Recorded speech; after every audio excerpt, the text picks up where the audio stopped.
guess who I saw in Costa Coffee yesterday? Just hours after the main topic of this episode, the crashing defeat at Brentford. So a United player? Yeah. Which Costa? Hale. Oh, it was always going to be Hale. Yeah. Wearing a grey tracksuit, looking very current player. Grey tracksuit. You know the one that you get on TikTok shop, but it's like they don't have the cuffed bottoms, you know? Oh, yeah. One of them ones. Let's go for Benjamin Sesko. No, it wasn't, no. But similar sort of vibe.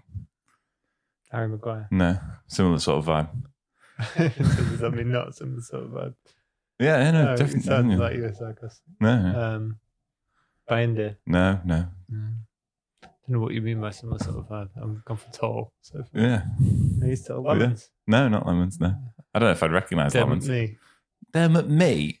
He's no, tall. Not Dermot Mee.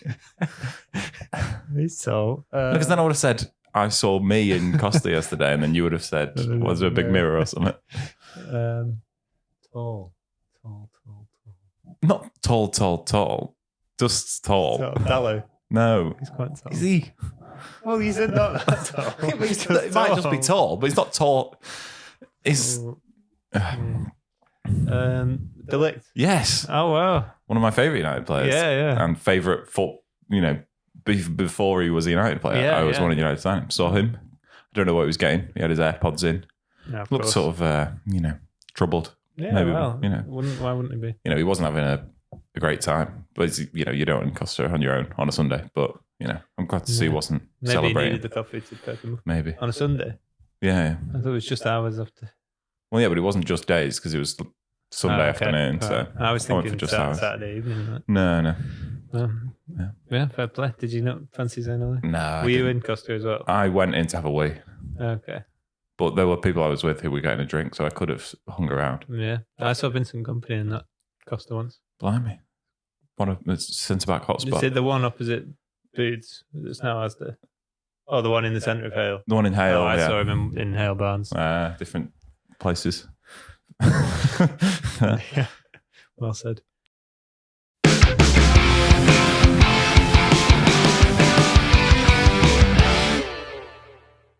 Hello and welcome back to Red Army Reaction, the happiest football podcast in the world. Great vibes always. Yeah.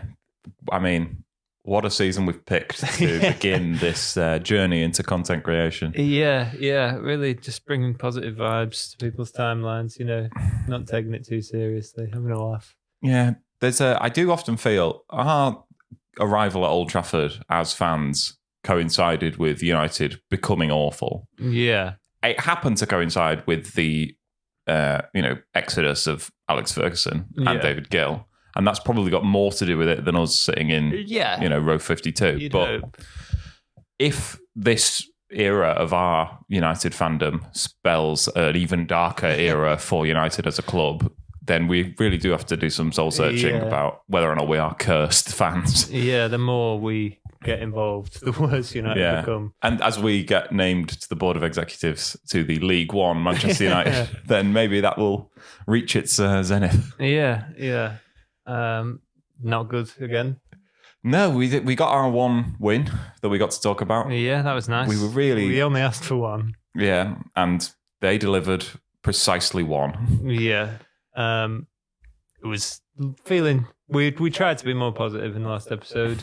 Yeah. The fact that our opposition went down to 10 men after 4 minutes did help. It did help, but we tried to take the positives, just like we did when we beat Burnley at home. We beat a not very good side by 1 goal with a last-minute penalty. We tried to look at the positives and the way we played and things, but this is the sort of mental gymnastics of the Amorim era. Yeah, as someone said. Someone said to someone who then said it on a podcast, the defenders of Amorim speak in hypotheticals and the haters of Amorim have actual examples. Yeah. And it's all hypotheticals. We'll get onto the manager in a bit, but there's not even a harking back to the good old days with this manager. No. It's just always been the decline. It's never the rise and the fall. It's just been the same. Yeah. It's every time we we try and convince ourselves that we might be all right and that we have got better, the players then remind us in the next game that we haven't. And I've seen a couple of things saying we have actually been a little bit better this season, some of the underlying numbers and stuff, but it's nothing like enough, is it? No. We didn't say coming into the season we need to see a couple of signs that but we might have got improved. slightly better. We said we need to get a lot better immediately. Yeah. And that's it's not happened. I suppose we should have a look into the game. Yeah. I mean, it's the sort of era of, or the phase, if you will, to use a phrase I don't like, of the Amorim project is sort of at the sort of existential phase where the individual games don't matter really that much. It's sort of lurching from one thing to another, and without any consistency, the individual games are just sort of whatever happens to happen on the day. Yeah, massively dictated by the opposition. Massively, even United's performance, the style of it, never mind the quality, the style of it is so determined by who the opposition are, and how they look on the pitch is just, we look weak to whatever the opposition tries to do. So this week we looked weak to long balls over the top, and long throws into the box. But that's only because that's exactly what Brentford tried to do. Yeah. If Brentford had tried to play progressive passes through the middle, we would have looked weak to them as well.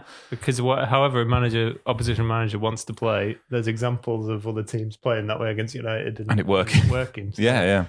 You can really just there's play to your strengths, and they will be United's weaknesses. Yes.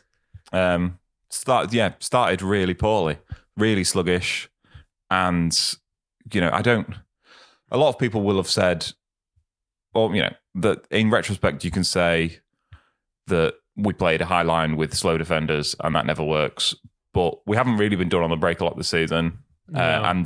But Brentford's forwards they didn't do us for pace really massively. Thiago did Maguire for pace on the first goal. But only because he had a 15-yard head start. Yeah, because Maguire pushed up at the same time Thiago made the run. Yeah. He was never By the time the ball got there, he was well clear. Yeah, it wasn't an even race, really. No. And it looked really bad. And it was really bad, but it looked, it required a very good finish. But, it got a very good finish. Yeah. He had a lot of time and space to take it closer to the keeper. Yeah. The keeper didn't come out at all to narrow the angle. Yeah. He just sort of waited for the shot, and it was a very good shot, but he could have scored, as Haaland did last week, he could have scored a much simpler version of that goal if he wanted to. He just decided to leather it into the top corner. Yeah. And probably this is partly because I don't want to feel like I'm berating the same players every week. Yeah. But when I first saw the goal, I thought, well, that's a brilliant finish. It's right in the top corner. The keeper can't do anything. Yeah. But it's not the finish, like you say, that is the issue. Yeah. He made it easy for the striker by not coming out, not making himself big. And like you say, he put it in the corner, but he didn't have to. It didn't have to be as good of a finish as that. No. There's there are tools in a goalkeeper's arsenal in that chance to avoid having to face, because it's always going to be a good chance if you stand 3 yards out and wait for them to take a shot. It's basically a training drill. You have to change the equation and give yourself a better chance of doing something with it. And Bayandera as the sort of, the most basic version of a goalkeeper. It's sort of like, it's like the default skin of a goalkeeper where he will stand there and he will, if the ball's put vaguely near him, he will put his hand up to try and stop it, but he doesn't do there's no proactivity there as a goalkeeper, and he just waited for the inevitable, I think. Yeah, and it's possible that he could have done all he could for that goal, and you would have still said, he couldn't have done anything about that because the striker did really well, but you'd rather be saying that than he could have done something about it, and maybe. You can't say he's done everything he could have done to try and prevent that goal. No. And it's similarly, it adds fuel to the fire of there is a goalkeeper on the bench who, if they made that mistake, you would have a lot more time for them making it because they've shown that they can, like Lamans. If Lamans had been playing and he makes that mistake, you're not thinking, why the hell is this bloke playing? What's the point of why have we still got this guy at the club? You're thinking, well, he's new, he's a new signing, he's young, he's learning to play in this system, in this team. Yeah. There's a lot of upside there. That means you can ignore a lot of the downside. Whereas with Bayern, it's just downside. The upside is if he plays at his absolute best, he might be the second best Turkish goalkeeper. He's never going to be the best Premier League quality goalkeeper. We've seen there's a huge body of evidence to suggest that's never going to be the case. He's had 2/3 of a good game in the FA Cup against Arsenal. Yeah. And that's all he's got to show for it, really. A couple of good long balls. But and like I say, I don't like berating our players and no, absolutely not. This player's rubbish, don't play him. But we're playing a goalkeeper who's clearly not up to the standard. Having signed a goalkeeper who may well be up to the standard. Yeah. We'll never find out. But we do know that Bayern is not good. And I thought by getting rid of Onana, they were making it clear that they weren't happy with the goalkeeping situation at the club. They had sort of washed their hands of it, and they were there was talk of them bringing 2 goalkeepers in at one point. So I don't know if it's a power play from the manager to say you can put signings that I don't like in my squad, but I don't have to play them. Yeah. Or if it's something we're not seeing with Lamens, that he isn't ready or mentally he's not there. But the current system of last season being an absolute disaster and playing the goalkeeper who was second choice last season when he hasn't got any better as the first choice this season is a very, very odd state of affairs. Yeah, and there are still reports that we still want to sign another goalkeeper, and that our plan was to replace Bayende and Onana with 2 new goalkeepers, probably one young and one with more experience. Yeah. But we didn't have the time or the resources or whatever it was in the summer.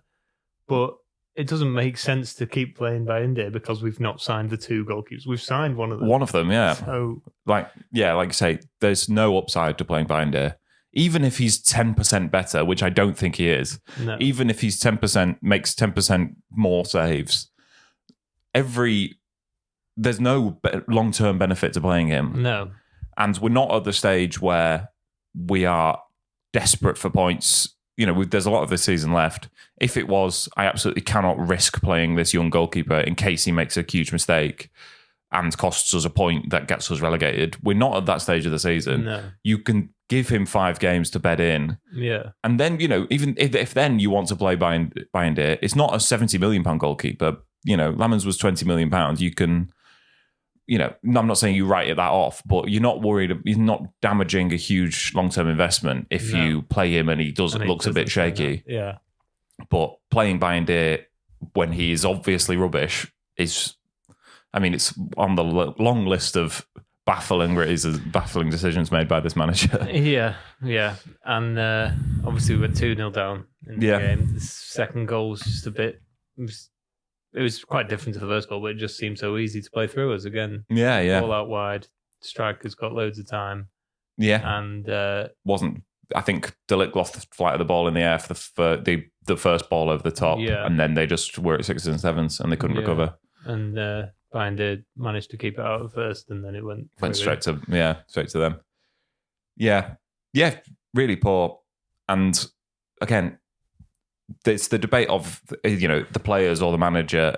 The manager isn't the one who's misreading the flight of the ball. Yeah. But it can't be a coincidence that we've taken decent quality Premier League centre halves.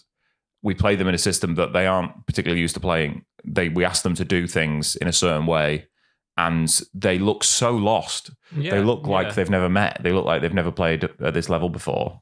We know that they have. We know they are competent centre halves. So it must be something about the instructions they're being given that is, or the motivation they're given, or the way they're training, or their belief.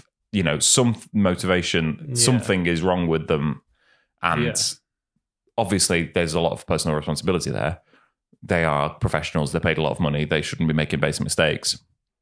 But it's been too long, too many players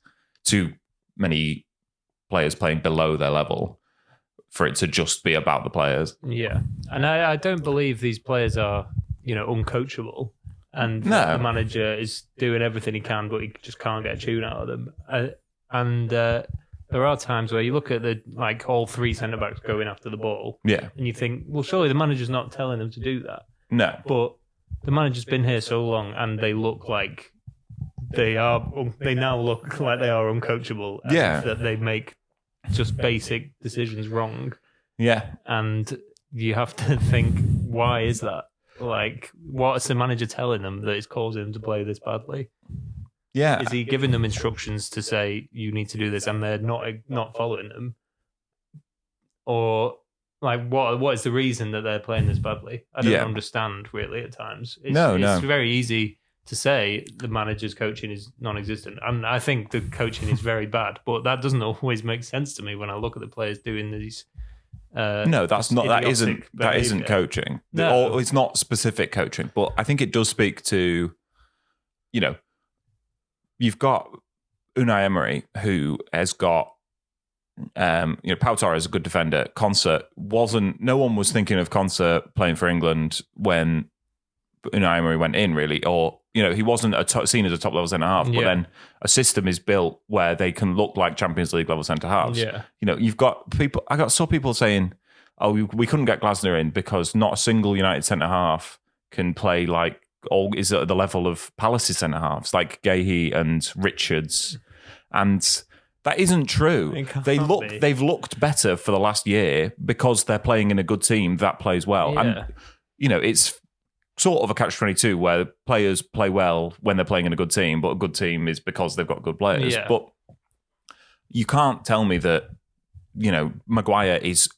unplayable, cannot possibly play in the way that Mark Gahey plays. Yeah. There's not a huge rift between them. No. There is at the moment. Not when Maguire was at Gahey's age. No. He was, or before he came to United, for example. Yeah, there is at the moment. There's a rift in the output that you're seeing from them, but that isn't because Harry Maguire is an uncoachably bad defender and Gahey is, a top generational talent. It's the system that they're playing in, the team that they're playing in, the behaviours that have been coached into them, and the relationships they have with other players around them makes them look much better and covers for their mistakes and doesn't expose them and allows them to showcase what they're good at rather than, we seem so naive at the back and so weak, and one bit, as soon as a player does one thing we're not expecting them to do, then we're completely lost again. Yeah. And there's no sort of intelligence or strategies coached into the players of, and maybe this is advanced coaching or maybe this is quite basic coaching, but sort of, if De Ligt steps out in the right, then Maguire has to step across Dorgu, and Dorgu comes back into cover on that side. Sort of system. We talk about systems, but it's more about sort of behaviours that aren't being coached into these players because one thing changes, one ball goes where they weren't expecting it, and they are a complete disarray again. Yeah. Micah Richards said on Match of the Day, and I don't know if you said something the other day about how Amorim's always criticised for sticking to the system. Yes. Then he was also criticised for chopping and changing because Micah Richards was criticising the fact that Mount was playing number 10, then left wing back, and then in the midfield too, and Burma moved from left to right to wing back. Yeah. And within the system, all the centre backs change every game. And it's even if the system was great, playing players in several different positions in the system in one game is not always the best way to do it. No, and I think that speaks to, again, the sort of the coaching of the players outside of the system, the behaviours that players have, the sort of, and people talk about players as sort of pep players as being sort of robotic, and a lot of that behaviour is sort of coached into them to have sort of these automatas where they say these two things specifically happen. That's what you do. It doesn't matter, don't. And so you see the player who's played the most games for Pep Guardiola at City is Bernardo Silva, and he's played in probably 5 or 6 different positions in that time. But he's always been Bernardo Silva, and he's always been Pep's guy, because if he's in this, he's been so coachable, and so, not the sort of the genius of Pep Guardiola's team or teams over the years is sort of hidden in what they do when they haven't got the ball, in sort of how they, because they famously have a lot of the ball, But the way to have a lot of the ball isn't just to be very, very careful with the ball and to always keep the ball. It's to win it back and to nullify things as soon as possible after you lose it in order to get it back. And that's what these sort of top-tier elite coaches, maybe not even top-tier elite coaches, but good quality coaches that we've seen over the last 15 years have these ways of getting players to not have to think, to just be able to say, and it mitigates so many problems that you have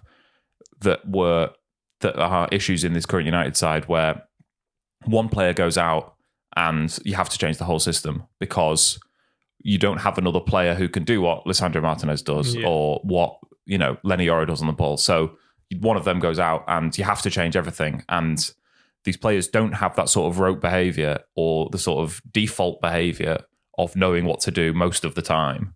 That means as soon as you change something or, a big game where you're nervous and your decision making might be off, if you know exactly what, if you say we're going to Anfield, first 20 minutes, I'm not going to try and be brilliant. I'm just going to do my job.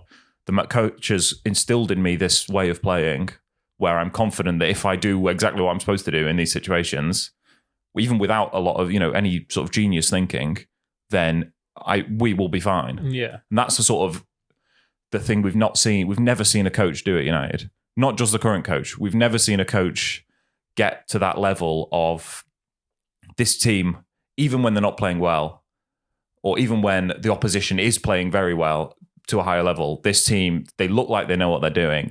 They look like they have methods to cope with what the opposition are trying to do. And it will take something special to beat them. Yeah. That's what, City had for it. It was a sort of imperviousness.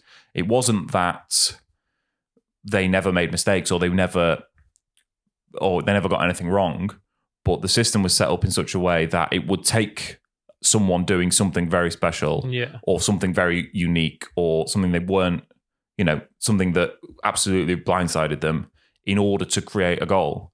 Yeah. And whereas with United, it's very simple to create a goal against us. And it has been for a very long time. You do one thing that they've not seen or that they haven't specifically been told to watch out for in video analysis, and they're completely blindsided. They're completely wrong-footed. And it's put such a limit onto how good a team can be. Yeah. And the level you should get to as a club like United, and City have had this for quite a while now, is in order for a team to beat you, they have to play really well. Yeah. And you have to have an off day and players have to make more mistakes than usual. Yeah. But mainly, the other team has to get everything right. Particularly a team like Brentford or teams around the mid-table, lower mid-table. In order for them to beat City, maybe not so much this season and last season, but when City were winning leagues, everything would have to go right for them. They would have to be really well drilled and well set up. And they would have to have the bit of luck as well. Yeah. But for United, mainly under Amorim, but in other years as well, there have just been games where we've just not done anything right. And the other team has not had to play well. And this is incredibly true under Amorim, that anyone is capable of beating us. Yeah. They don't have to be at their absolute best. Yeah. I really miss, and I don't really remember it from my sort of active period of following United, as in like going to, since we've had a season ticket, because, as we say, the sort of downturn in United's form. Yeah. But it used to be, and it was for City for a while, and it was at the weekend, it used to be a special occasion when they lost. Yeah, a famous victory for whoever it was. Like Palace this weekend. Palace are a very good side, and we'll talk about Palace's win at against Liverpool later. But that is still, what a result for Palace that is. Yeah. But it's no one saying what a result for Brentford that is, are they? Yeah. It's 3 years in a row we've lost there. Yeah. It's just, United go to Brentford, United lose. Yeah. Brentford Bournemouth go to Old Trafford, win 3-0. Everyone, it's not even, doesn't even make the back page. It maybe makes the back page of the MEN. It doesn't, it's not national news. Yeah. Well, I remember when Bournemouth did beat United 3-0 at Old Trafford last season, the headline on Sky Sports was Bournemouth stun United at Old Trafford. It's like, is anyone stunned by this? I know. Bournemouth are a much better side than us. Why would anyone be surprised? I know, yeah. Bournemouth would have been disappointed to not come away with a comfortable win. Yeah. It's not been noteworthy that United I mean, obviously... Not in the league. I mean, there's nowhere for Grimsby to beat us. I mean, yeah, but that's the level you have to go to. Yeah. We should probably talk about the rest of the game. Yeah. United... We pulled one back. Did get back into the game. It was a scrappy goal, but nice that Sesko did eventually get given the goal. I saw a stat that Sesko was the first United player to have 4 shots on target in the first half since Cristiano Ronaldo. 3 of those shots on target were the goal. Yeah. He had the header, then the first rebound, and then finally the third rebound. Yeah. The second rebound went in. Yeah. But it was, it's good to see him score. We said we might need a scrappy one to get him off the mark. Yeah, he's got that now. Has got that now. Not to get too existential, but when you watch the attacking players, I can't help but think that their best form comes in a sort of post Amorim United side. Yeah. I don't think anyone's looking at Sesko now and thinking he looks way off it, that he's the reason we're not winning. No. You think, he'll be fine because the team will get, he'll be fine if the team get better. Yeah. And the team needs to get better. Yeah. So, his form will, I'm not worried about his form and his goal scoring output because I think he will play better when the team is better, and there may be a mechanism to help that. Yeah. We got the penalty. Yeah. And very odd. Well, yeah. We haven't descended into the tedium of talking about VAR on this podcast. No, we've resisted the urge. Probably the only last podcast standing on that front. But there were a few decisions, as there are every weekend, this weekend, where they make you question the purpose of VAR. Yeah. What is the point of it? Yeah. And that one, for United, the decision not to give Collins a red card didn't really make a lot of sense. No, I mean, there is no logical flow where you say he fouled him, so I'm giving the penalty, but it wasn't a goal scoring opportunity because he got very close to the ball. He got within to the ball on the edge of the 6-yard box. If that isn't a goal scoring opportunity, again, I know he might have missed it given the form United are in, but it's the opportunity that counts, and it's the opportunity that counts in regards to Dogzo. But it was an odd decision. I did think there was a lot of commentary on the TNT Sports about that one, and because it was a very long delay. Yeah. And they said, and at the end of all that, they've just confirmed the referee's decision. So what was the point?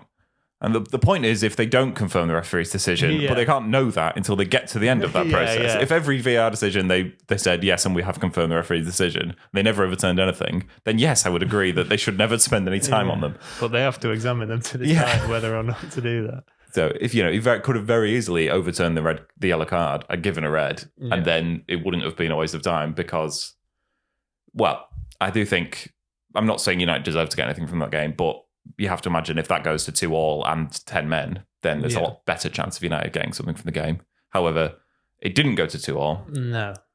No. We should talk about Fernandes. He's missed 2 penalties this season. Yeah. Again, I don't want to give him an excuse. We talked about how he bumped into the ref before the Fulham penalty, and a very long delay like that. Yeah. But then after the VAR delay, Brentford made 3 substitutions. Which I cannot see why the referee let them do that. Yeah, I mean, there's nothing in the rules to say you can't make a substitution between the awarding of a penalty and the taking. Players have been brought on to take penalties before. But after you've had that long VAR delay, to let the defending side make 3 substitutions. It's. I think, again, like you say, there's nothing in the rules, but there's lots of things that referees do that aren't in the rules. Yeah, they're at the referee's discretion. Where he could have easily just said, hang on, let him take the penalty. He's waited long enough. Then you can do your subs. Just because clearly that is too long to wait for a penalty. It's not that Fernandes deserves to. United aren't entitled to take their penalties as quickly as they like. No, but when you've had that long delay already, it just seems odd to not just go get the penalty taken now and then we'll decide. Then you can do your subs. You're not playing it any longer. It just seems common sense. And 90% of the time after a penalty's taken, the ball goes out of play for a goal kick or a corner. Or before too long, So they'd be able to make it. I don't want to give Fernandes an excuse. He's shown in the past that long delays can affect him, but you're expected to score penalties. as the captain of Man United, who's got such a great record, to miss 2, and I know he scored one in between, but to miss 2 in 5 games or whatever it is, is poor. And both of them are, again, the sort of nature of United this season. Neither of them have come in comfortable victories. No, they've both mattered to the state of the game. But that may be because we haven't had any comfortable victories. Yeah. But like you say, they've both been crucial penalties, very important, could have altered the result of the game. To miss both of them. Obviously, scoring the one at Chelsea, the one at Burnley, was also crucial. He showed that he has still got the mettle to take a crucial penalty and bury it. Yeah. That was at Old Trafford. I don't know if maybe, a friendlier crowd. Because these are, pressure. They are sort of very minor things that can affect, a penalty is such a finely balanced thing. Yeah. So footballers are very meticulous and superstitious with their preparations. Yes. And stuff. So when things get in the way, definitely. But yeah, I think it was a poor penalty. Kelleher's got a very good record of penalties. I think he's saved 3 of 5 in his senior career outside of shootouts. Yeah, and he's won a few shootouts for Liverpool. Yeah, so he's clearly good at them. He does his homework. But in that scenario, we've lots of good keepers have faced Fernandes before, and he's scored lots of penalties. And I always think the keeper can do as much homework as they like, but if the penalty is good enough, they can't save it. Yeah. So there's always some responsibility on the taker, no matter how well the keeper does. And with this one, I'm gonna, having done my meticulous analysis, I'm not going to put this in the did he miss on purpose camp. No, I don't think you can take a penalty like that and miss on purpose. No, because it's so the keeper just goes the wrong way and then you score. The only way to miss on purpose reliably is to leather it over the bar. And Fernandes knows this, and that's the only time he ever leathers penalties over the bar or anywhere near the bar or leathers them at all. It must be for a reason. It's strange that we've had 6 league games now, and in 3 of them, penalties have been quite crucial. We might well have won against Fulham if we'd scored that penalty. Might have drawn or won against Brentford. Yeah, did win against Burnley. We did win. We might have lost, we probably would have drawn if we'd missed that penalty. You don't want to be relying on penalties, but for example, if he'd scored all 3 of those penalties and we'd beaten Fulham away and drawn or won away at Brentford, I know right now we would be trying to take the positives, and it would be a lot easier to do that if we had some more results. Even though the performances wouldn't have been any better. No, it would just be because of some penalties went the other way. But when you don't even have that, we don't even have the scraped results, or not enough of them, with the shaky performances. It's and it doesn't get any easier. I don't know if it gets harder to defend the manager because it's already very difficult. But no, I think we were saying last week that scrappy wins can build into good form. Yeah, but it is not a sustainable way of growing a team, or growing into good form. Let's hope we get some scrappy wins, because scrappy wins are, like you say, one missed kick away from not being a win at all. Yeah, and when you get sort of 3 finely balanced games, and not finely balanced in terms of performances, we were not the best. Well, Fulham was a very even game. I think we were not as good as Brentford were. No. So it would have been a stolen point, I think, but they're not. It's not really enough to build a great season on. No. And I think that sort of can be extrapolated out to the whole of Amorim's tenure. Like, you can say you need to give the manager time, and we've talked about the sort of Klopp and Arteta examples, but it's like you can't see a world in which in 5 years' time we're challenging for the title and you look back and this is how it started. No. And you said, do you remember, we win every week now. Do you remember when we were awful and all the players looked like they'd never met? And we won 9 games out of 35 league games. Any team we played against had a very good chance of beating us. Yeah. And nothing really the same coach has now become a league winning Manchester United manager. It's a very difficult pathway that has never really been trodden before. Yeah, it's not a gradual trajectory, it's just rock bottom and then a gradual trajectory. It doesn't usually start like that. No. I mean, we Erik Ten Hag was sacked in 14th place in the league or something, but with an 8th place finish behind him. Yeah. And that was seen as is this enough to keep him for the summer? Won the FA Cup, finished 8th. Is that enough to keep him? Yeah. And decided it was just about. Yeah. And since then, it's just been, we're nowhere near 8th place. There are 15 teams in the league that are better than us. Never mind, 7. We are comfortably worse than 10 teams and about as good, but not as reliable as another 5. Yeah. What's baffling? So there was a mini sort of table posted of total points since Amorim started. Yeah. I think it's 34 league games now since that Amorim's managed. There's 2 baffling things. One, United are. So there was 17 permanent Premier League teams. It's teams that have been in the Premier League the whole time. United are 15th in that table, right? Which is awful. We've just got a new manager. There's been absolutely no bounce. There's been no sort of signs. What I cannot believe is we're still above Spurs. Yeah, Spurs are still the bottom of that table, below Wolves. The thing that Spurs have is that Spurs have changed their manager. Yeah. And United have. This is the start of a new manager for Spurs. That was the sort of dying embers of Postecoglou's reign. Yeah. With the trophy in there as well. Yeah. This is the sort of, bright new dawn of Amorim's era, and it's never really dawned. No. It's just been, if this had been an interim manager over this period, you'd be saying, thank Christ he's not the permanent manager. Yeah. And I've not seen that table. I don't know how many points Spurs are below us in that time. Not very many. But I imagine in 3 weeks' time they'll probably be ahead of us. Yeah. Because they have got better with the new manager. They look a lot more solid, and I can't see anything improving until that fateful day. Yes. And like you say, we've never been people to call for a manager's head, and I don't like doing it. No. We will. Don't think we will call for a manager's head. I'm not.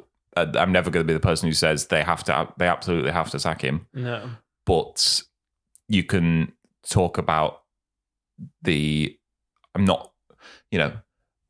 If a lot of things change, if he changes a lot of things, I would be very happy to see him stay. Yeah, that's still the best case scenario. Is we just become really good under Amorim. Yeah, there isn't. But he's demonstrated for a long time that isn't likely to happen. No. And so, therefore, there's the seemingly inevitability to it. Yeah, and Ineos have seemingly briefed that the manager still has their backing, and the reports of us looking at other managers are false. But they would say that. Yeah, and it's not been the strongest brief. There's also been talk of shortlists and potential compensation lowering clauses and things like that. So there is, while the sort of the unofficial word from the club is that they're not evaluating his position, there are also sort of underlying rumours that show that they are sort of positioning themselves in that way. Yeah, and there's reports of a much higher payout for Amorim if it's within the first year of his contract. Yeah, I could see that being the case. A few weeks away. It's the start of November, I think. Yeah. And there's an international break in November. So a lot of people think we might be waiting until then. And you can easily say, well, that's ridiculous that we're keeping a manager who's terrible in order to save £8 million quid. Yeah. But I don't know. We could do with the money. Yeah. So I'm sure a new manager coming in would rather have £8 million quid to spend in January than 3 weeks. 3 weeks with the squad and a trip to Liverpool in there. Yeah. It will be a sad day if a manager loses his job. Yeah. But when you compare to other eras and other regimes, like we say, there isn't the good old days. No, there was with Amorim, the time when we allowed ourselves to dream. Yeah, with Ten Hag, there was the FA Cup win. There was the League Cup win. There was that run in. There was a good run in the first season where we looked. We beat Liverpool. We beat City, and there was, this could be a real team here. And then the league form did suffer, and he sort of regressed to sort of lowest common denominator United, where you just throw 11 players out there and they get the job done a lot of the time. But there was a sort of nostalgia for that. Jose, we had the Europa League win and big wins, the night in Turin, lots of, there were happy memories. It got very bitter towards the end, and there was a lot of negativity. Yeah. But there was a time under Mourinho where we believed we were on our way to the top. Yeah, same with Solskjaer. Yeah. And this era has been defined by a sort of false start and, stalling the engine and never really becoming even the phase, the sort of initial, there's clearly there's clearly work to be done, but you can see what they're trying to do.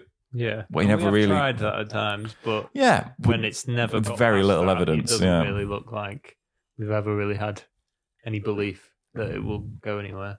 Yeah, we did beat City away last season. That was, looking back, not that it's over yet, but if we were to look back at the Amorim tenure, that would be the high point. Yeah, and in City when they were losing every game, basically. Yeah, there's always an issue with sort of cup runs that don't involve winning the trophy. Yeah. So, you can look back at some of the nights in the Europa League as being very good nights and great wins. And, Lyon was unbelievable. Yeah. But to then lose in the final means that, what was the point? Yeah. Whereas, like say the City game. So you always got those 3 points. Yes. We didn't, we didn't mean to get all negative and nostalgic again, but there was a third Brentford goal that we could talk about. Yeah, I suppose. You might characterise it as being caught on the break, not being good defensively, and the keeper being lousy. Yeah, it was a nice hit, but it sort of baffling goalkeeping because it sort of seemed to go straight through him. I couldn't really tell from watching it because when I first saw it, I thought it might have taken a sort of big deflection off the back of the defender's leg, which meant that Bayanda was going this way and then it ended up looping behind him. But I couldn't really say for sure that Looking at Bayanda, you certainly can't rule out that the ball was going there. Misread the ball, well past it. No, there's like you say, there's no... it would be a very generous read to give him the benefit of that out there on a deflection. And also, you had quite a lot of time to course correct after that deflection if it was. It just kept going. Yeah. But another bad day out. Yes, yeah. Our away form is cataclysmically bad. Yeah, and our home form's not much better. No, it's our home form this season. I think has a sort of fifth. 2 home wins is not to be sniffed at. Sort of fine, but then 1 away point is very poor. Yes, especially going to Fulham and Brentford, which are not fortresses and are not places that other big teams will go and fear getting a drubbing. No. I suppose we have to talk about managers, really. It's the big headline of United. There's been a couple of new names linked with United. A couple of old names as well. Yeah, as potential Amorim replacements. And I don't believe there's any truth in this, but Graham Potter has been linked with I think that's a headline is what happened. Yeah. He interviewed for Nice when he was last unemployed, who were owned by Ineos. And I think people at United have considered the possibility of Potter at times. Yeah. But I don't believe there's a single chance of that happening. He's just been sacked by West Ham, and I don't think United are going to go straight into appointing him now. The one team that managed to have managed to look like more of a car crash than we do at times, you cannot then go and hire their rejects. It would be unsellable to the fans, I think, at this stage. Yeah. Even while we both think that there is a coach in there and a coach who has done sort of interesting things in the past, never at this level and never with a club this size. Yeah, I don't think there's a United manager in there at all. No. Yeah, it's not. I don't think it's going to happen. No. It's someone at a newspaper putting 2 and 2 together. Yeah. Because United sell papers, and the headline of United are considering appointing Graham Potter is it's ammunition for other clubs' fans to laugh at. United. Yeah, it's route 1 rage bait and sort of United mockery that always does well online. Yeah, so I'm not buying into that. No, the other name that's come out is Xavi. Yeah, I think the looks of it has come from Xavi. That one.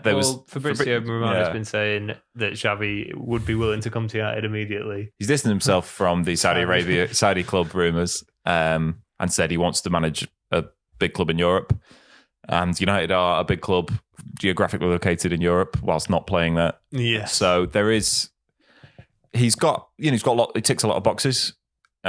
He's got experience at a big club, both as a player and as a manager. He won the league at Barcelona. Yeah. He's got a good history with young players. Again, we spoke last week about the sort of necessity that was forced upon them with the financial issues they had. So we don't know if that's like Amorim bringing young players through where they didn't really have a choice, or if it's a sort of default at Barcelona where that's what you have to do, or if that's his style as manager. But he brought through a good crop of young players. They still play for Barcelona now. It's not like, they were immediately fire sailed as soon as he went. But he did leave on he wasn't sacked. He left due to sort of external pressures of managing Barcelona. Yeah, maybe it's a bit of a strange one. He's had some time away. Maybe he now feels that he can put those issues behind him and go back into the cauldron of another European giant. It would be an interesting one. I think his teams play well. I think his Barcelona team had a lot of very technical players in it that the United squad doesn't. Yeah. But the dream of the United fan is that they can play. There's competing ideologies. Some people would think that a sort of technocratic, possession-based system, sort of attritional system, isn't the United way. Yeah. United should have pacey wingers and be compact and adaptable and try, sort of swashbuckling football. Yeah. Which I think Xavi he's not as autocratic as Pep in, sort of micromanagement, and he does allow players to be themselves, and he had good dynamic wingers, in that Barcelona team. There are sort of hallmarks of the United way in there, sort of quite deeply buried. It wouldn't require a full rebuild. There are technical players in the squad, players who we haven't really seen a technical output from. Some of them because they're sat on the bench, some of them because they're playing in a system that doesn't allow them to do that. But so I don't think that, you're not hiring the Barcelona manager to come in and manage a relegation candidate. No. While we may be a relegation candidate, it's not like trying to get Sean Dyche's Burnley to play in a Barcelona way. But there are, we don't have great ball playing centre backs. We don't have a great sort of breaker in midfield. So there are still holes in the squad, but there is no system that's perfectly designed for this squad. Yeah. We need those players, whoever the manager is. Yeah. What we need is a manager who can get enough of a tune out of the players he's got to warrant getting the players he hasn't got. Yeah. That's not what we've got in Amorim. He didn't do that last season, but they let him oversee the summer anyway. Yeah. They didn't fully go down his route, and they bought players for the club rather than for the manager. And so I do think that will benefit them in this switch. But there would still be issues with getting a manager like a very technical manager like Xavi in. Yeah, yeah. But there can't be. I sort of think, obviously any manager has question marks about them. And I don't think we should just not give it too much thought appointing a new manager because of this. But I do think any manager will do better. Yeah. Results-wise. Yeah, definitely, yeah. So, I shouldn't use that to think, it doesn't matter all these concerns you might have about appointing him because we'll be better than we are now. We should still get the best manager available. Yes. But I do, at this point, have a bit of I can see all the positives of appointing any manager that is Amorim. A lot of those positives were there when we hired Amorim. Yes, and that's absolutely. What you need to look out for are the sort of red flags, and there are... I don't think we ignored massive red flags with Amorim. No. I think they probably played down some of the concerns and thought that a manager who would be slightly more malleable would be able to come into that environment. What they've got is a very rigid manager, possibly because of the noises above him and below him, and maybe he thinks this system is all I've got and I can't be seen to be able to abandon it. Maybe because he's been told, this is the system we've got you for. You're going to, if you play this way, we don't want another Ten Hag who abandons his principles. And, maybe he thinks it's isolated, safe because of that. But there were the red flags. Liverpool moved on from him in order to get a manager who better suited the squad they already had, and who could get the best out of a squad that was built not with them specifically in mind. And that isn't what Amorim offered to them. So there must have been similar noises about, I'm going to play this way, I'm going to play this system, I'm going to need specific players or players who can play in these positions in order to do it. And Liverpool moved on from that. Yeah. As with, we often say with Real Madrid and Bayern Munich, if they're making a decision, it's probably for the right reason. Liverpool are a very well-run club. Yeah. So, like when, if Bayern Munich are willing to get rid of a player, if Real Madrid are willing to get rid of a player, then you don't sign them. Yeah. If Liverpool are moving on from a manager who did have a lot of green flags and a lot of ticks, if they are willing to move on from him, then they're probably not going to regret that decision. They don't regret a lot of decisions they make, Liverpool. But then when you look at Liverpool, it does add to the theory that we are cursed, because Liverpool appointed a manager from the Dutch league who had done less in the Dutch league than Ten Hag. Yeah. Ten Hag got to a Champions League semi-final, Slot got to a Europa League final, I think. I don't think he won it. Yeah. And they didn't win as many leagues as Ajax did. Yeah. And if we'd have done that, I can see that going badly. And it looking very similar to Amorim, that he hadn't done it in a proper league. Yeah. But Liverpool appoint Slot and he wins the league. We appoint Ten Hag and it fails. And then we appoint Amorim and it fails. Yeah. So there is what the questions Liverpool are asking Amorim in interviews that made them not want to appoint him. And Slot answered those questions better. And we don't ask Ten Hag or Amorim those questions. I don't know what those questions are. I don't know how Liverpool knew, based on their records, that Slot would be great and Amorim wouldn't. No, I think it can come down to there's very, very specific operators who, they talk about the sort of intangibles, but there are these, even for the most data-driven analytical club, there are people there who will meet with you and sit down face-to-face and read people. And United haven't got got that wrong and met with Amorim and found him to be the sort of manager they thought they could work with. And Liverpool met him and probably thought he's a very nice guy and he's very charismatic, but there's not enough. We can't ignore the issues that we see here. And that it could come down to one person on one day making one different decision. The issue is lots of different people have made lots of different decisions at United and none of them have worked for a long time. Yeah, and people make similar decisions at other clubs than they do. Yeah. People talk about, United are on, for a long time, had the wrong people making the decisions. They then had different wrong people making the decisions. They've now got different people again making the decisions who haven't made as many decisions, but have made incorrect decisions and got things wrong and are, in some people's opinion, currently getting one of them wrong in not pulling the trigger on the manager. As someone said, basically any other club, certainly any other club within touching distance of United would not have abided by this period of form. Yeah. So United like to think that they do things differently, but that hasn't worked for a very long time. They need to start thinking like a big club and start operating, slightly more sensibly, I think. Yeah, yeah. One final word on managers. Speaking of Liverpool and decisions that they've made in that field, I've seen a suggestion on Twitter of a manager who's currently not employed as a manager. Yeah. Who's got a very good record in the Premier League. His name's Jurgen Klopp. Yeah. I don't think that will happen.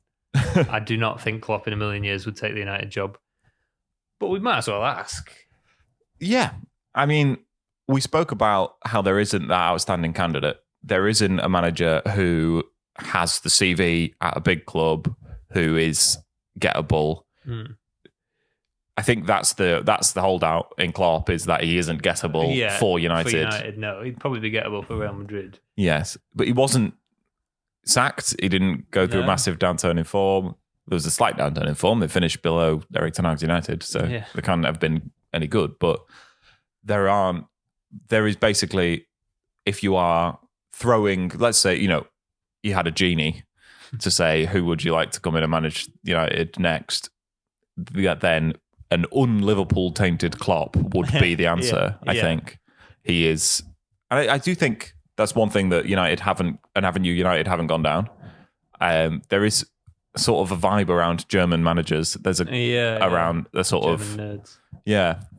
Where United haven't gone there. They went down and got an Austrian for a bit, who was a disaster. An Austrian director of football. Yeah, but better points per game than Amorim, more wins than Amorim. In 10 fewer games, so it wasn't that bad. But there would be an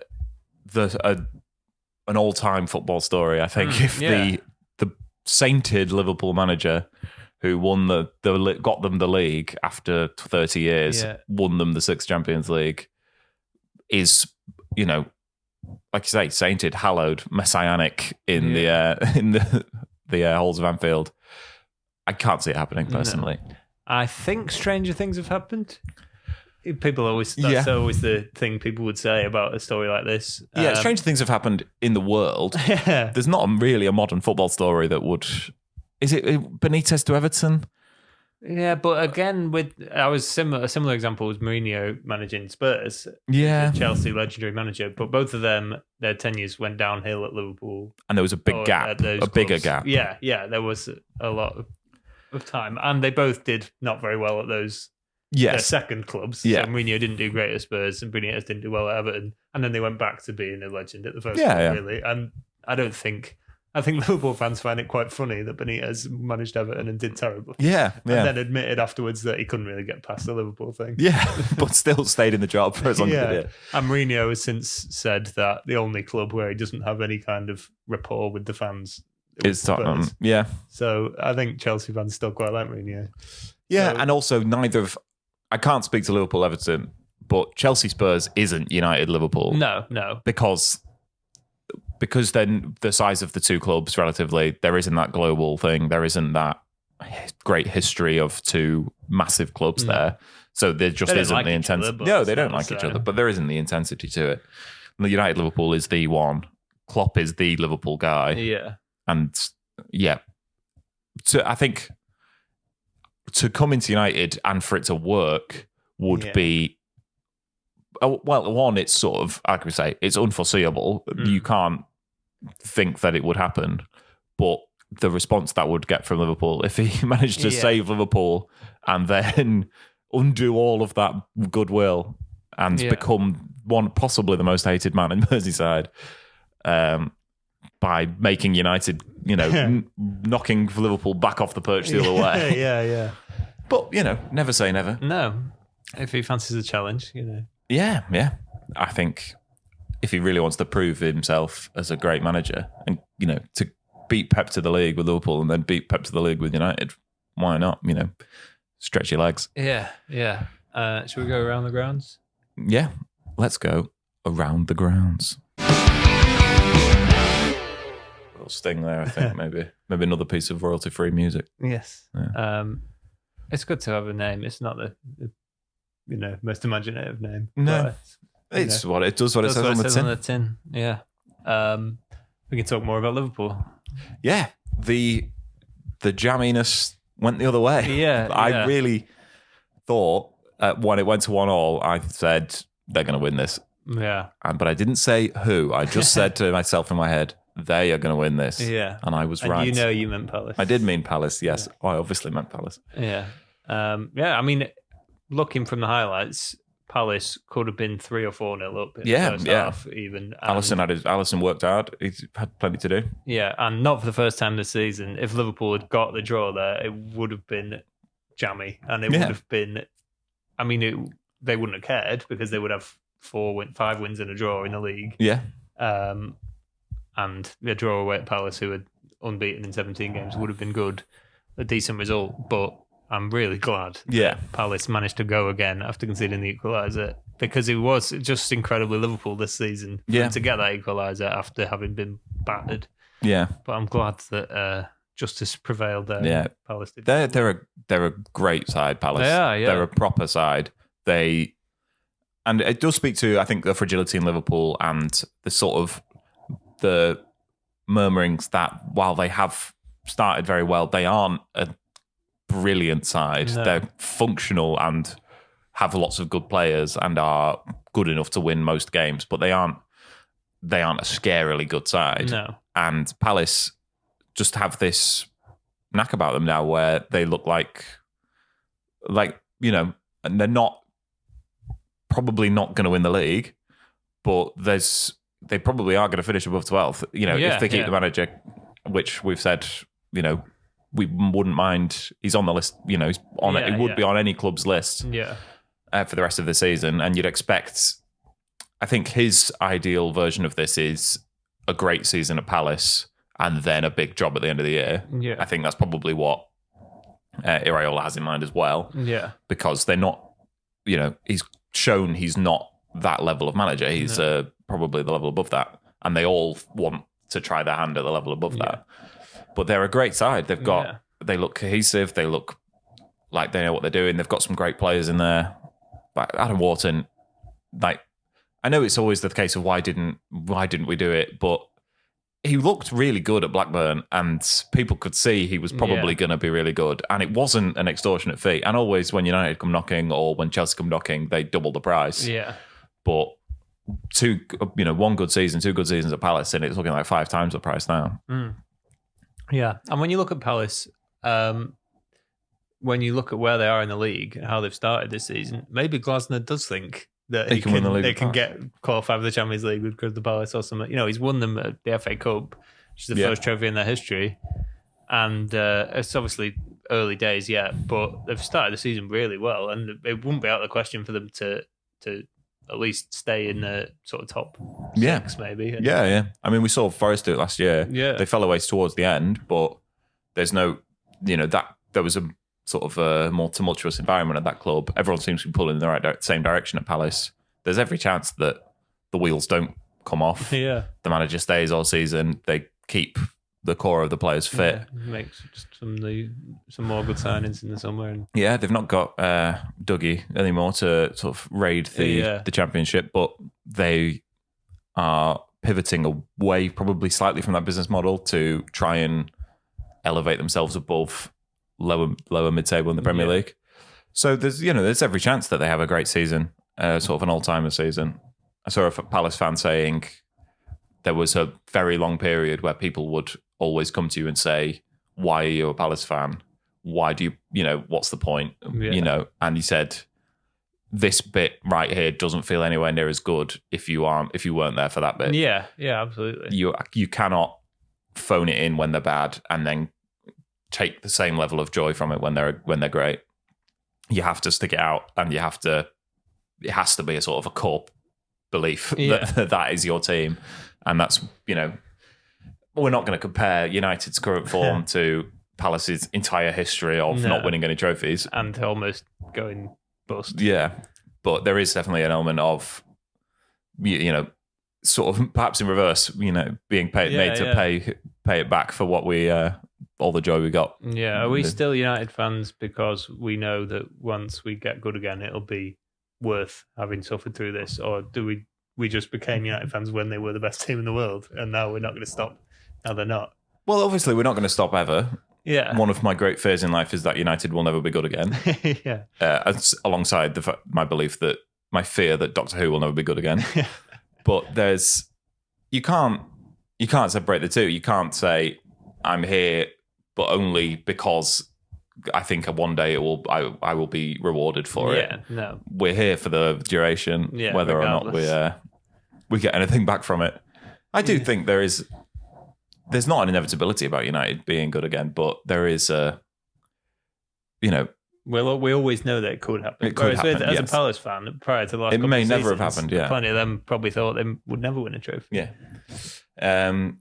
another good result for Sunderland. Yeah, they are another team right up there. Yeah, are they what, 3 points off Southampton's points total from last season? Yeah, close. Like yeah. Did Southampton finish on 12 points in the end? Maybe. I stopped for once they overtook Derby, I stopped caring. Yeah, I think they got 12 and Sunderland are on 10. Yeah, nice. So 2 points behind, which is ridiculous. And we've got 3 points. Almost guaranteed 3 points coming up when they play us next. Yeah. So Sunderland are doing really well. I'm glad to see it. And Leeds they very nearly got another 3 points. Yeah. But they'll still be relatively happy with the draw. Yeah. Just on Sunderland, they Robin Roufs, who they've signed to play in goal. A comparison was made on Twitter of Roufs cost about half as much as Lemons did, and everyone was that's a great bit of business. He looks like a great goalkeeper. He had a great season last year. I would really like to be able to compare the two. Yeah. But you can't say Lemons is a waste of money. You can't say Lemons is a snip because he's not played a minute. Yeah. And, it's very odd and very frustrating that we haven't got to see him yet. But I think that it could be seen as a similarly good deal. Yeah. He just has to start doing it, and he needs to be given the chance to start doing it. Yeah, he does look a really good keeper. And I can't say, oh, we should have got him instead of Lemons, because I've no idea. No idea. Lemons could absolutely excel in the Premier League. Yeah. Or he could just not look. Maybe we'll never know. Yeah. Burnley, tough game for them. Burnley aren't going to be judged on how they do at the Etihad. No. And to be fair to them, they were in the game for 60 minutes, and 5-1, I think, slightly flat as City. Yeah. My friend Elliot was at the game, and he said his thought coming out was that wasn't a 5-1 game. That was a much closer game that, as we've said, having the best striker in the world can stretch results in that way, and can really bail you out of a lot of situations. Yeah, I don't think City will struggle for goal difference, but I'd like to see. I think on current evidence, Burnley look like the least likely to stay up. Yeah, possibly look the most likely, but it's a long season ahead. But as long as one of them does, at least, and there's something to play for with 5 games to go. That's what it's about. Yeah. Last season there was never a case of sack the manager and get Sam Allardyce in charge, because there was 25 games of the season and they were already well adrift. Yeah. And it's like, at that point, what's the point of sacking the manager? Yeah, might as well keep Ruud van Nistelrooy. Just let him take us down. There's nothing else we can do about it. Yeah, save money. It's annoying me because I'm really enjoying this Premier League season. I think it's been a great season. There's been twists and turns and great late winners and some great games. Was it 5 90th minute goals this weekend, I think? Yeah. Possibly 6. There was plenty of them. Yeah. Arsenal-Newcastle was a great game, but I can't enjoy it because United are so bad. Yeah. And there have been great seasons where United have been not winning the league.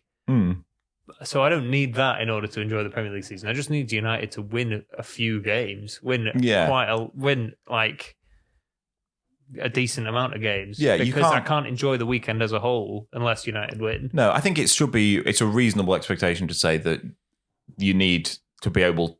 I won't watch Match of the Day when we lose. Yeah, that's I'd like to be able to watch maybe half of the matches of the day. Yeah, or match of the days, and that's not that low. That's not that high a bar to win 19 league games in a season. But we're not on pace to do it. Yeah. I'd like to.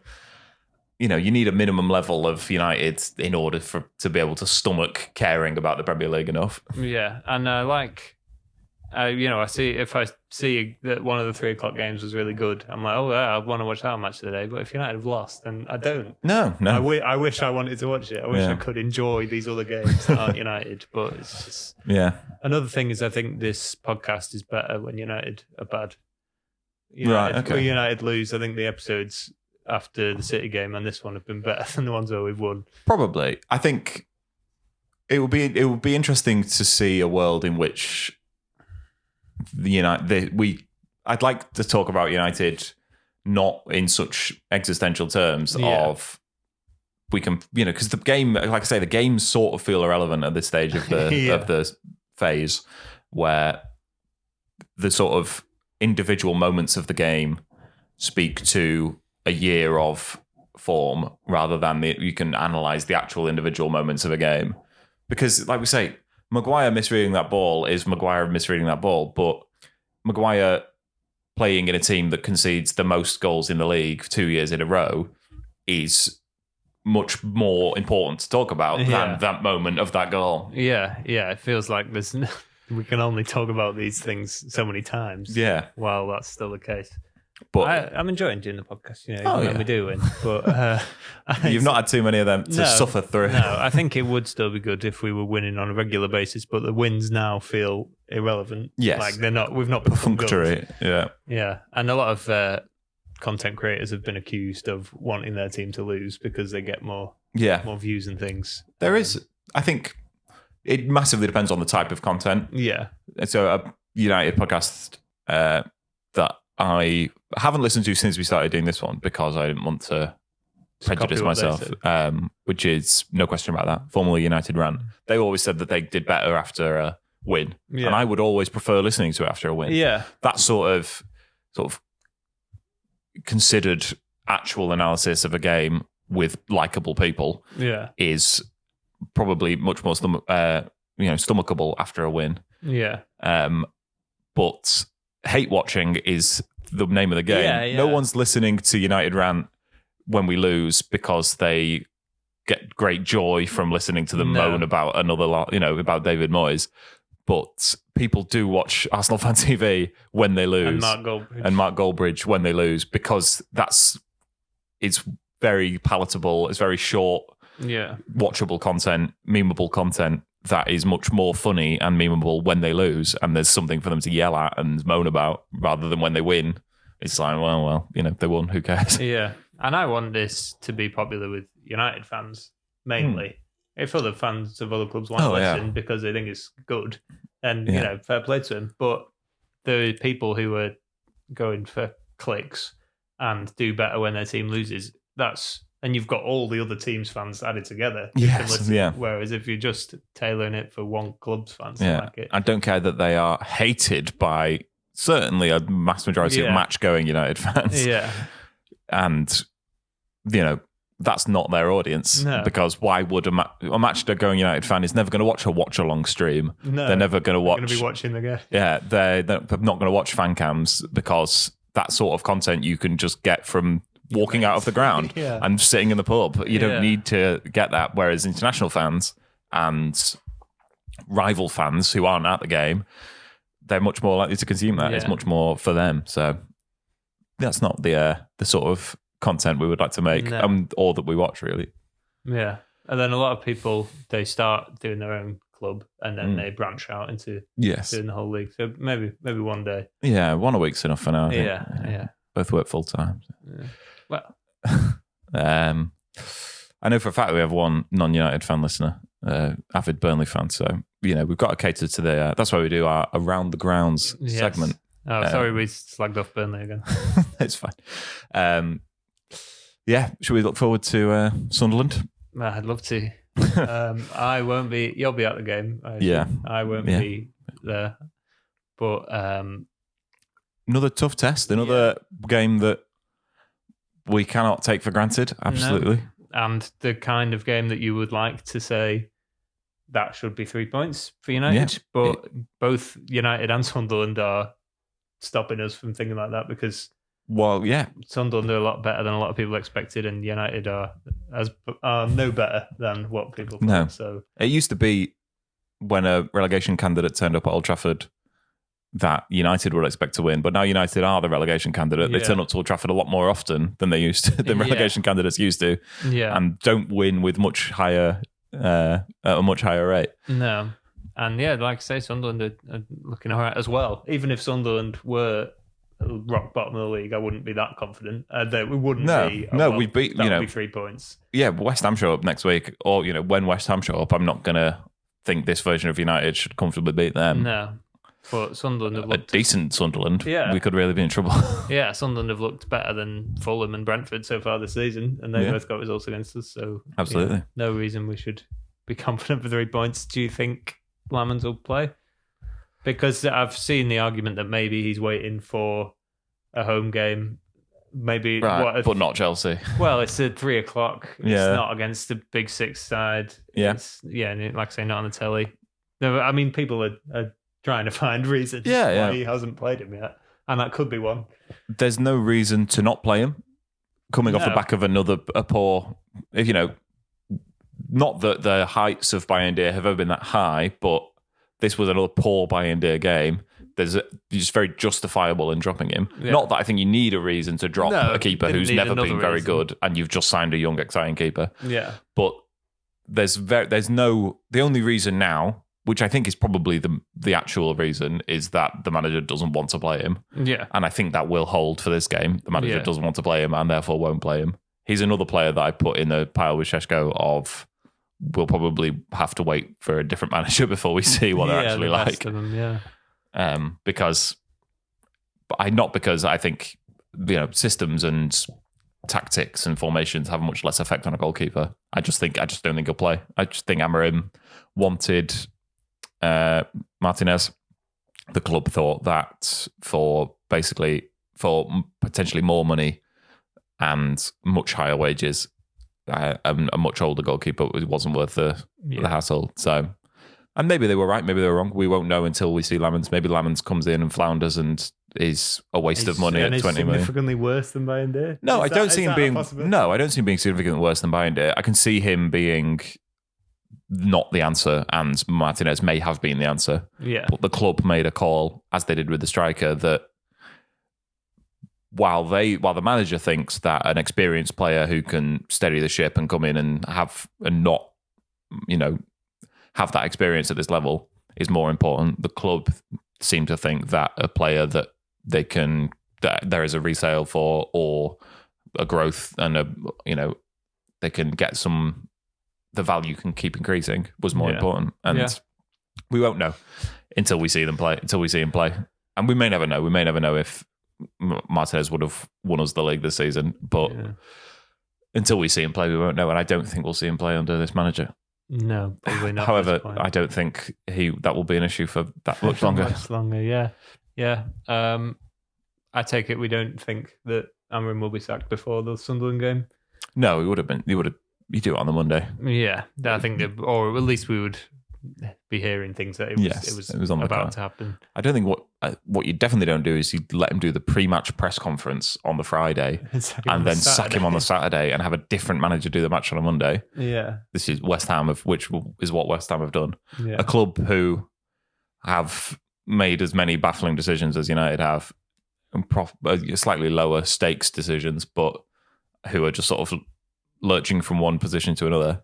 Yeah, I don't think I've ever seen that before. I mean, you can only really do it with a Monday night kickoff, but where a manager has done the pre-match press conference and been sacked before the match. Yeah, you wouldn't. You wouldn't do it if the game was on the Saturday, because there's not very long. No, there's not enough time to put a meeting in the diary to do it. Yeah, I think the thing that a club of that size should do while they are unsure of what their future is appointing Nuno Espirito Santo. I think he is the perfect manager. I don't think he would have done a bad job at that role in United. I think if they'd said, we're clearly not 2 years away, 3 years away from competing, our next manager will not be the manager who wins us the league. Yeah. So get Nuno in and he will do he's a good Premier League manager. Yeah, he'll probably get us back into Europe. He can work with players. He can get them playing. It's whether or not you want playing functional football. Yeah, it's whether or not you want to spend 2 years climbing up a ladder that won't reach the top of the Premier League, and then start to think about what the future looks like, or if you want to get started, even though it's at a lower level with a manager who may eventually reach that level, the top. Yeah. Well, we've tried the latter with Amorim, and it's not seemingly worked. I think we couldn't have done worse. No, really. I do think, like you say, I think we don't want to talk about the manager losing his job. It would be sort of negligent to not talk about the manager losing his job in this position. But from the list of candidates, there are, providing none of them either do what the two last United managers have done, which is completely abandon everything that made them get hired or stick so strongly to everything that made them get hired that they can never coach a winning team. Providing none of them do that, each one of them has, not counting Potter, each one of them has enough about them that I would be excited and would expect to see a better version of United than we have had for the last 2 years. Yeah. Well, not much more you can say really at that point. We shall see. Yeah, it's international break after the Sunderland game, but we'll be everyone's two favourite words. Yeah, not even, but it's not even the international break where they might sack the manager. This is going to be a really boring international break between where United stay rubbish. Yeah, but we'll probably be here next Monday to talk about Sunderland and what the latest with the manager is. So stay tuned. Thanks, Mum and Dad, for listening. And anyone else who might have cared to tune in. And we'll see you out there.